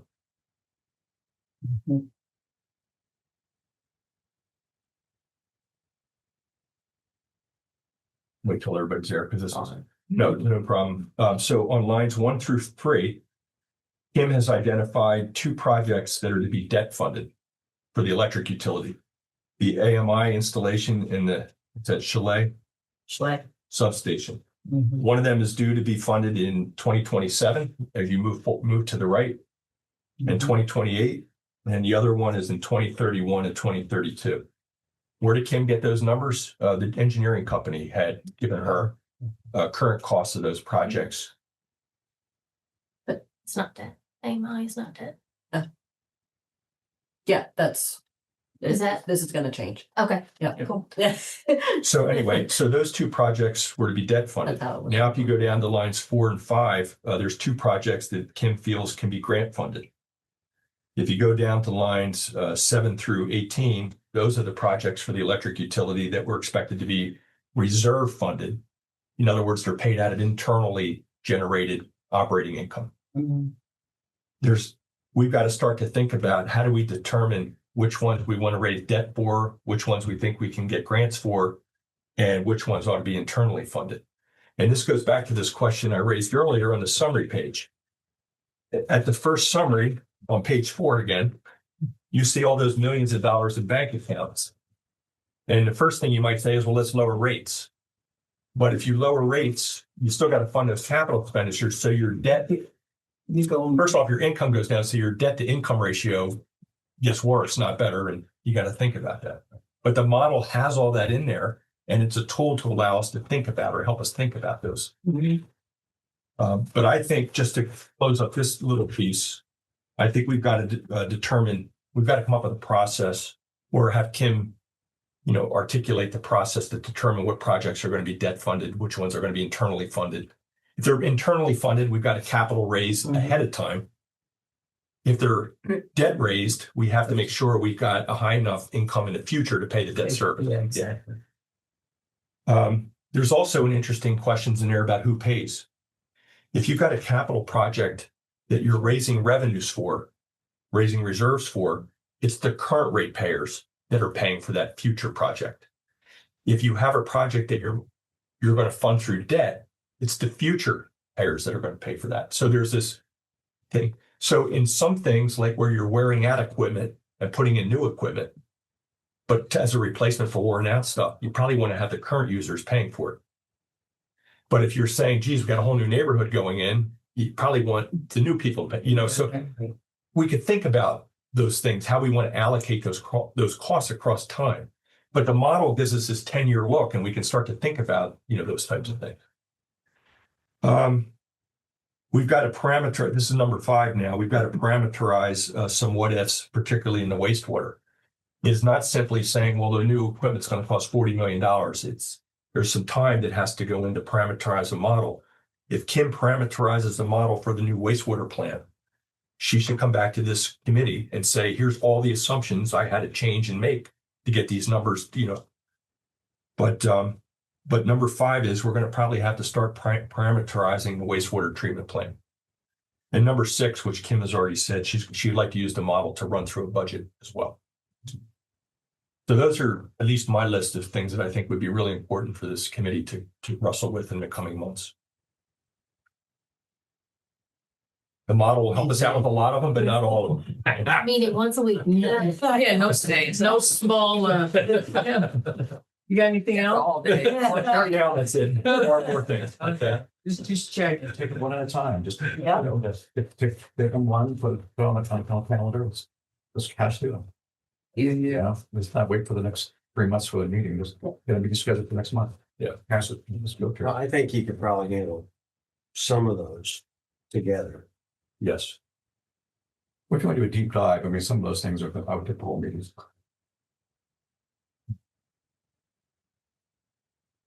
Any other items for future I think we're covered. for now? That's all good stuff. Even if I had a knife. Come on, Carolyn. I do know there's going to be discussions about BPW with the city and the MOU coming up. Is that coming up again? Yeah, it is. What is the MOU? Memorandum of understanding. That's It's how do we get do a along? breakfast fee, things like that. That's Yeah, that's how much. Okay. Continue being friends. Thank you all very much for your participation and your, Do we want to set the meeting What for is gonna be- next month for the budget review? Hope it- The week of February 17th is what I'm looking at. That's okay, it. I was looking at January That's something you're looking at. 16th. I think that was February. Yes. It's- So February 17th through 20th. That's your. We're closed on the Mm. 16th. The 16th is President's Day. Oh, is that what you're doing? Okay, so it's a 3-day meeting. Okay, what is that? I hope not. When are you doing your Did you say 17? The 17th through the 20th. Hmm. Those 4 days. Isn't rates in the new year somewhere? The rate consultant, an RFP will go out next month and we'll start at April. Okay. What are they? And when does it come back? The table. It goes out. When do the rate feedback? 4 to 6 months. What did they bring to the table at the end of the day? Oh, Pretty much a comparison to what we have to see if Person. we're getting the same numbers as No, another. they'll say electric utility fees should be this for Yeah. the single phase, it should be this for the triple phase, it should be this for commercial, it should be, they fill in all those rate. And comparisons with other. Do they share what Sounds do they share what good, the yeah. I need. do they share what the cutters are doing out there in Sussex County? Other sources of all these services. Do we have a comparison of what the competition is charging? I mean, we can get that ourselves, Why do we have? It's but they're specifically looking at our needs, not what everyone else needs. just trying to figure out, when you say our needs, I don't know what that means. The revenue needed to, Come Keep us on, running. capital. Well, the last time, Well, that was a point that at some point we may be able to feel comfortable enough to not need any outside consultant, but we're not there yet. This organization's always relied on consultants for that. How much does it cost for these guys to come? we're gonna do an RFP for it, so I don't know, probably 50,000 would be my rough guess. So we know that they have a black box to pull up the shelf, right? They go from company to company. Yes, they already have models made well, that they use for all companies. That's why we're going out for an RFP, because Yes. we've used the same consultant over and over and over, and I don't think anybody has gone out to say, hey, we're kind of looking for something different. So this year, we're talked to 4 different companies. Three. Yeah, you're a little bit behind on not but going. in general, they also have their ear to the ground on what other people are doing. Get the Yeah. homework, see what kind of money you're paying. And it'll be a Get an kind idea of What the market is. third party check on, Right. you know, what we're doing and give us a test on our negotiating skills.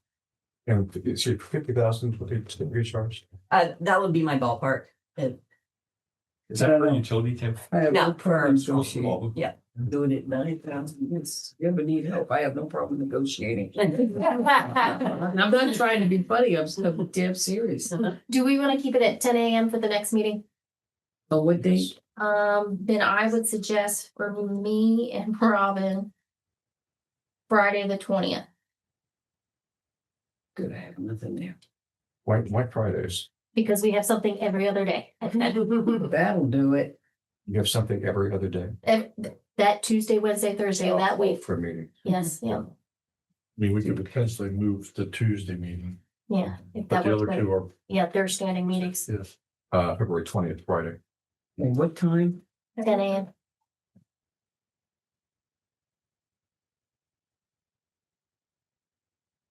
We picked the agenda item yet? It'll be budget. We're tackle one of these other things that's on Mike's super right there. I think budget's gonna be hefty. The budget will take longer than 2 hours. Okay, got it. Okay, we'll leave it there. Yes. But just to be clear on mine too, I think the one urgent one I would say is that bank account stuff, the first one. So if you're prioritizing, we got to reduce our Fulton risk. Yeah, I think that's important and we Especially could since- probably deal with it. And since it probably needs board action eventually, that's a good. And since they're not insuring you. Where that it'd might be be a the good last idea. half hour or something, but We can put it on there if we get to it, we get to it, and if not, we'll just push it to the next. Yeah. Can you send us up, if we can read ahead of time for that? whatever that may be, so that we can come prepared and fully, hit the ground running and take half an hour. Yeah. Work through it. Seems like a pretty straightforward decision, I think. Yeah, it's real easy. We really need to get something that makes sense. We'll probably fold Say, don't next show year. you. There's people don't keep that kind of money in bank accounts. We are one of their bigger. Well, I guess so. accounts. How much do we have? Right now in the bank account, we have probably about 5 million. Yeah, see, that's no. No, Have accounts in it? Just a government a regular bank account. account. Okay, so Oh, let me Like a see. checking account. Sure, it's not FDIC do you insurance. have but what else? collateralized with government securities by any chance? Yeah, I actually have a note on there to look up what insurances Bolton provides us. for But in our a money. bank account, But- you're a creditor of the bank. That's right. But you can Up to probably 250. collateralize these things with. Yeah. Well, with why don't we take 2 minutes here and suggest to Kim The that bank she account, not move a margin account or anything. 3 million. It's not on the agenda, Bob. It's not on the agenda, Bob. Yeah, we can't just do it. Agreement where they get collateral. Wrong meeting, baby. I'm just saying. Can't just change the agenda. We had 8 part. Oh, great. Right.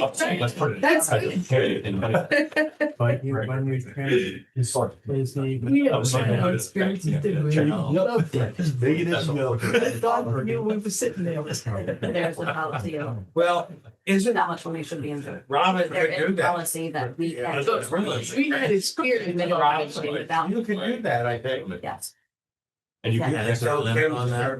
It's not Money a out of the burden or anything. That's why we're taking my. I do want to mention that, to remind everyone that, the city of Lewes inaugural State of the Community is to be held, on January 27th at 5 to 7 at Lewes Elementary. Depending on the weather and clearing of the roads, but When is it? it is, Tuesday, Tuesday coming up. This Tuesday. Yeah, the 27th, 27. yeah, 5 to 7, State of the Community Forum is the first one. And I did already talk to Ellen Lorraine to let her know that we have the finished product, and she said if we could send that over. She said they don't know how much they'll have to change around with us being utilities and them being taxes and fees, but And it's from 5 to 7, and there is a link to register if you'd like to do so. Because They like to have a count. Because questions, I think you can present questions. You can present before. questions on the link also. Okay, thanks, Hank. Stay there.